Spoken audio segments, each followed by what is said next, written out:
Baik, kembali lagi di channel Quick Story. Apa kabar teman-teman semuanya?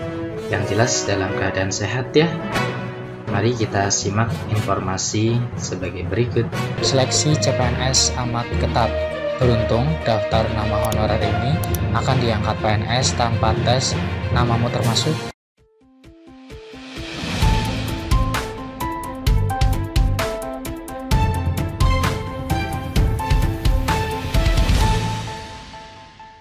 Baik, kembali lagi di channel Quick Story. Pada kesempatan kali ini, kita akan memberikan informasi terbaru seputar tenaga honorer. Informasi ini kami kutip dari laman website unis.id. Informasinya yaitu seleksi CPNS amat ketat. Beruntung, daftar nama honorer ini akan diangkat PNS tanpa tes.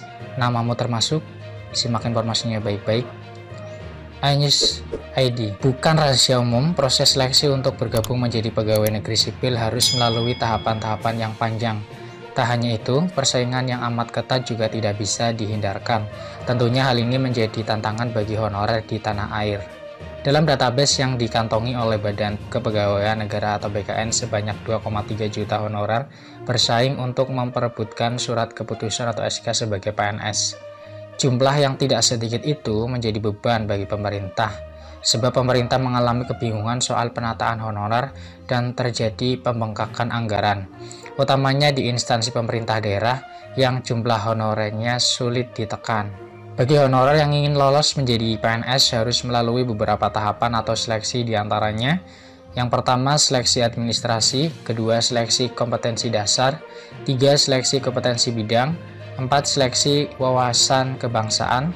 Untuk itu penting bagi honorer untuk mempersiapkan diri sebaik mungkin, mengikuti pelatihan atau mempelajari soal-soal yang berkaitan dengan CPNS menjadi salah satu faktor kelulusan. Di balik itu ada beberapa kategori tenaga honorer prioritas yang memiliki peluang besar diangkat PNS. Secara otomatis untuk menjadi PNS, honorer prioritas tanpa harus mengikuti seleksi.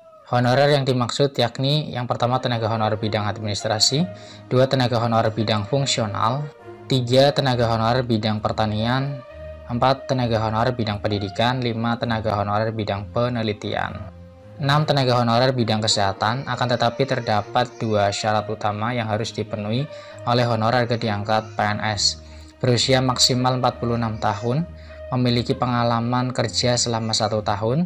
Selanjutnya, honorer yang tidak memenuhi syarat yang telah ditentukan dapat dipastikan harus mengikuti seleksi seperti pada umumnya.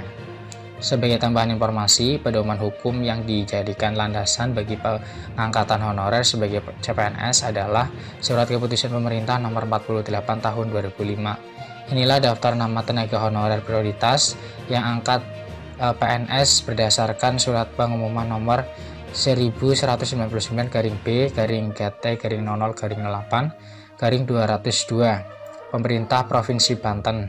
Asep Ubaidillah Umar Hidayat, Bahrum Muhid, Jujun Suryanah, Dwi Hartati, Jalaluddin, Lukmanul Hakim, Ranti Yulianti Puspitasari, Sarnudi Suhendra SPD, Ahmad Fauzi, Eka Lestari, Puspitasari Dewi, Ratih Anasetiani Jamin. Pemerintah Kota Cilegon, Ami Rahmadaningsi.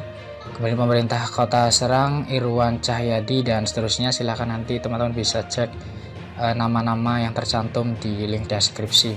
Dengan kesempatan emas ini, honorer dapat meningkatkan kompetensi diri serta pelayanan publik yang optimal. Selamat kepada honorer yang beruntung.